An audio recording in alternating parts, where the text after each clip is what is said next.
What's good? We got a wonderful morning and afternoon. We've got to ride a bit careful because there's still some ice about from yesterday, which was snowing heavily. So the road's alright, but obviously you can see the sides are a bit icy, so I've got to be careful. I think it's like 4 degrees out, so we shouldn't be getting any ice on the grounds. But yeah, I'm still trying to look out. You see that? That shit fucking deadly, yo.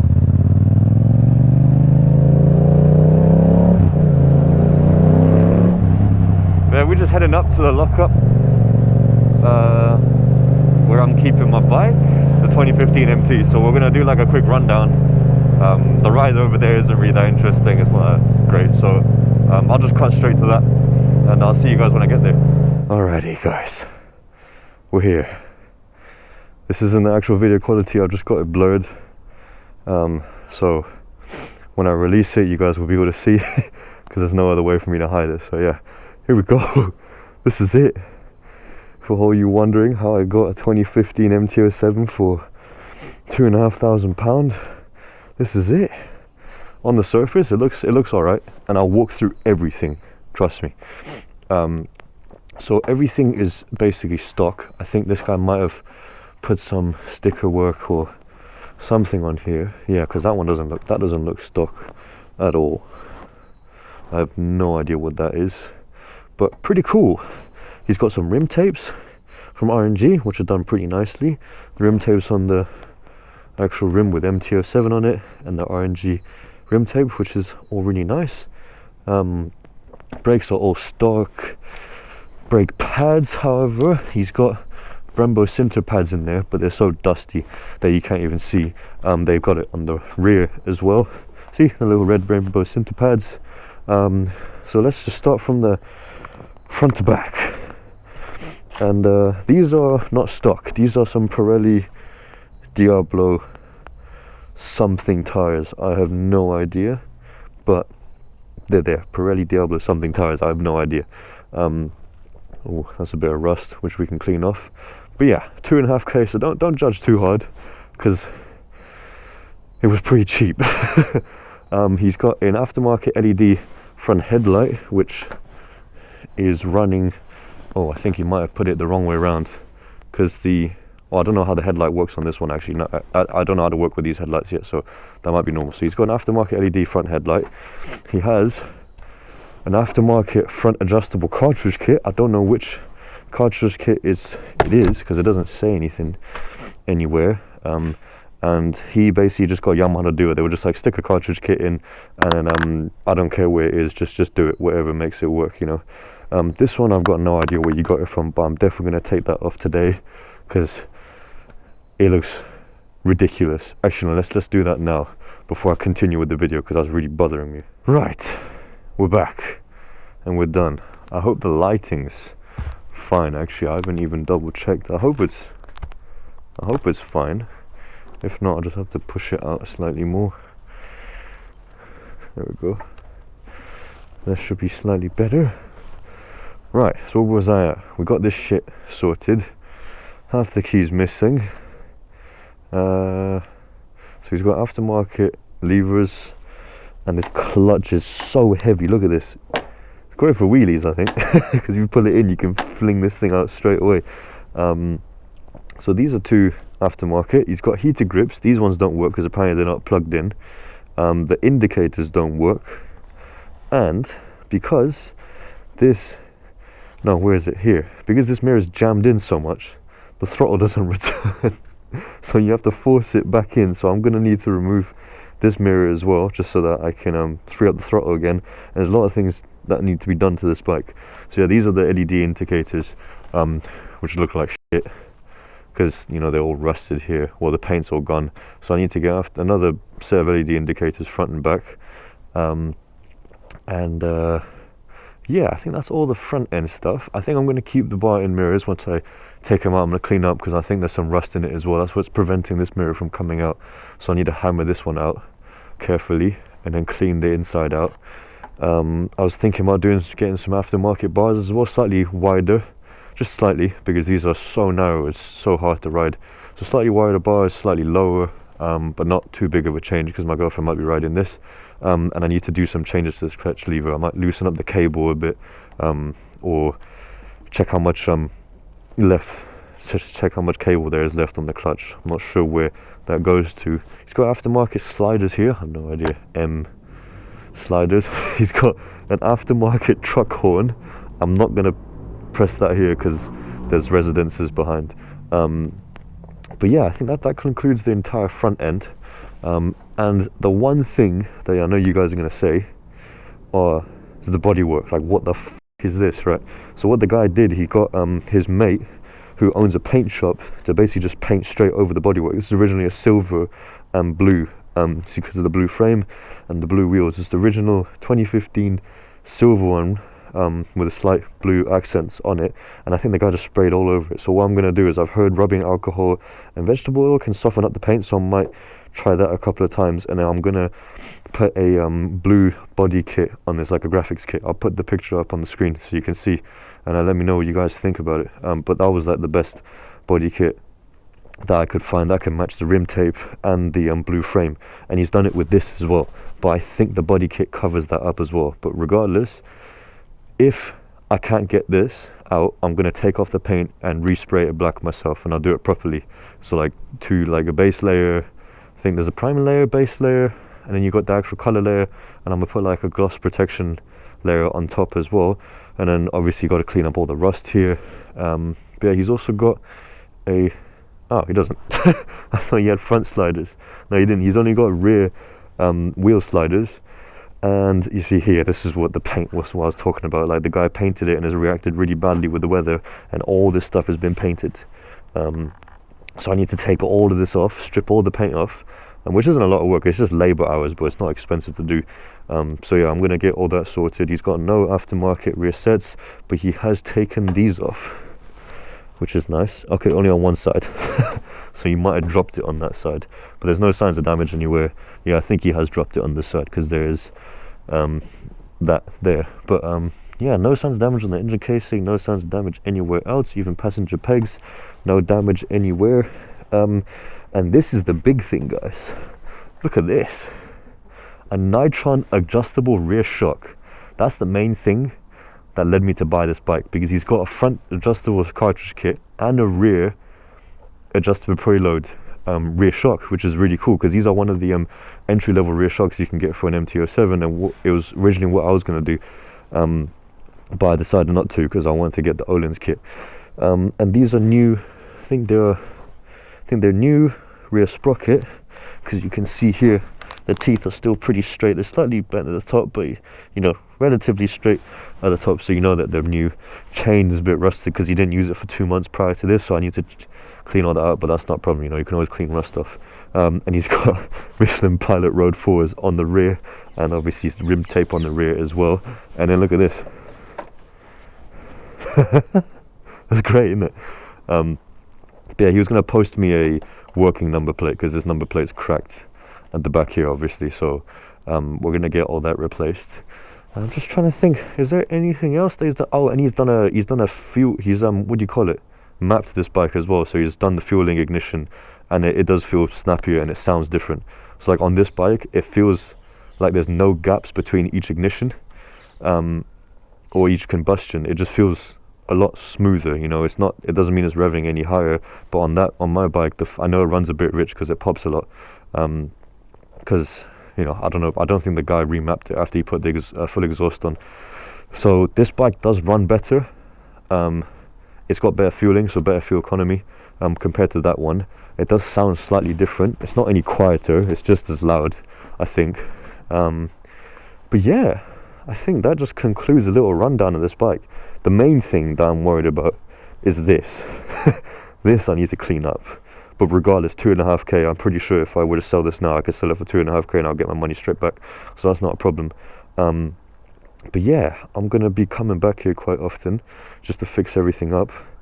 And yeah, that's nothing else that I can really talk about, to be honest, except for just cleaning it up and obviously rewiring all the indicators back on, because he disconnected the indicators and the heater grips for some reason. He said he didn't like them, which I don't understand.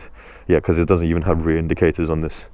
So I need to sort all of that out, and then basically bring the wiring back out of there, where there's a hole down here, and I need to rewire everything up.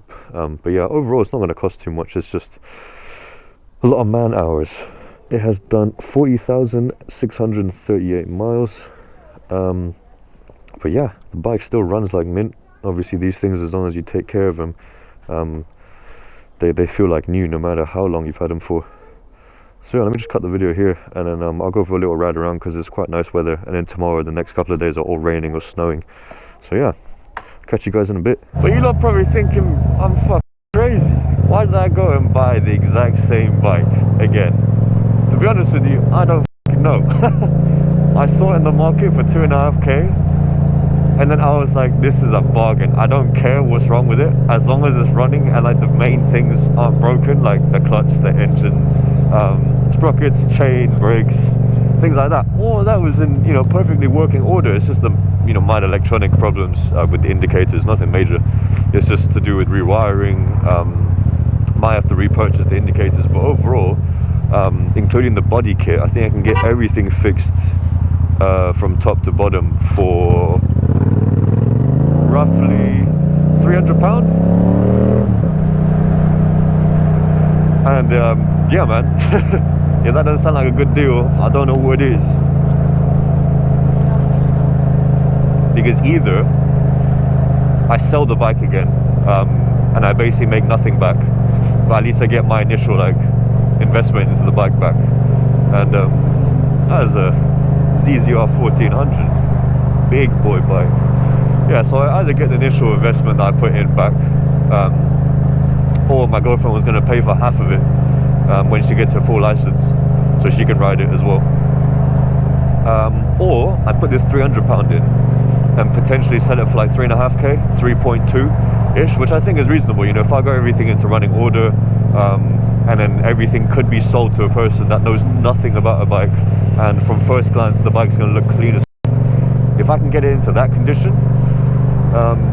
I think I can sell it for a tiny bit more, and I might even be able to make a bit of money off of this. So to me it's a win-win situation, you know, I don't lose in any way, and that's why. And then another thing is, I was thinking, because this bike is really cheap, I could put another set of handlebars on it temporarily, and then basically turn it into like a, not a track bike, but a bike that I can take to a track day just to practice, you know, getting your knee down, practice cornering, so that I can ride safer on the road. So when I'm doing these raw rides, I can make it more entertaining for everyone, and I'm safer as well.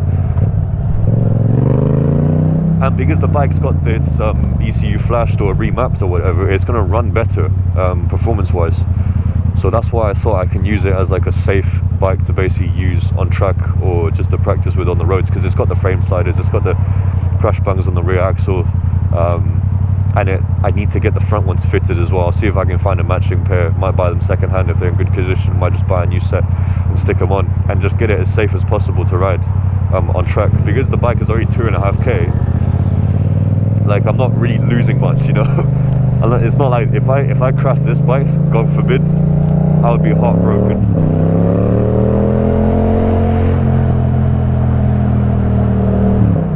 But that bike, it's just like a little play toy, you know. I can just chuck it about. Not that I will, obviously I'll still take care of it, because I don't want to damage anything major, because like engine casing's expensive. If I would have bent the front forks or the rear swing arm, you know, that would be a big accident, but that costs a lot, especially if the bike already came with an aftermarket adjustable front cartridge kit. It's quite a bit of money, so I didn't want to, you know, ruin any of it, but still, it's a better bike to practice on than this one. And it's crazy how the whoa, what?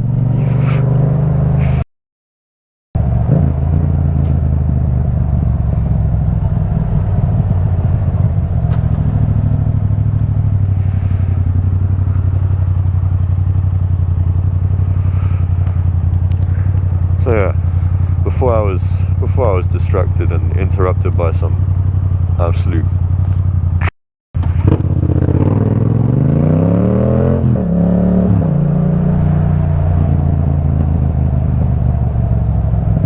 what I was saying is, or what I was gonna go on to saying is, what if I fitted a turbocharger to that bike?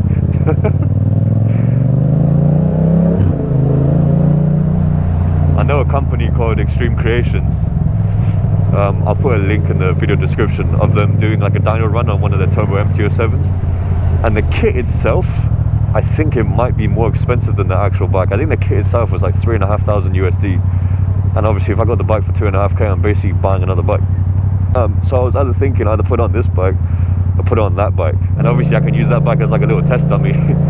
So that is something that I'm looking at doing, but only when I can, you know, splash out £2,500 or even more. I think it's £2,800 worth of turbo kit. Because if I buy that, no one's going to want to buy it off of me, so I'm basically stuck with it for life. But that would be crazy if I can get a swing arm extension on the MT-07 and then fit the turbo kit to it. That would be nuts, wouldn't it? And obviously get it remapped and get it fully dyno tuned. But yeah, man, if I can afford it, and if I can afford to keep this 2015, that's something that I'll do probably in summer. Actually, it will probably be as soon as summer that I could possibly do this. But then I'm just thinking, is it even worth it? Because the money that I sell this 2015 for, and the turbo kit, I can probably put money down for an MT-10, you know, by that point. So I gotta see if it's worth it to me. If not, woo, you hear them pops? God damn, I never want to remap this bike, man. The feeling on this bike is perfect. I don't care if it runs rich, but those pops just make it sound so good.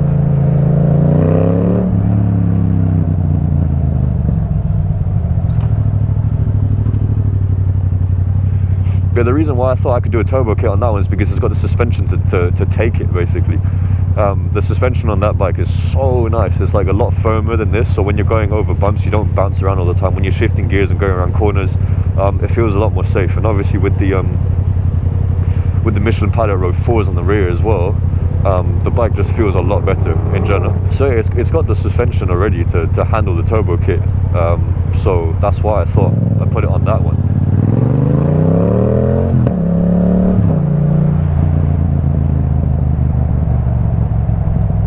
But anyway, I won't long out the video anymore. I hope you guys enjoyed that little rundown.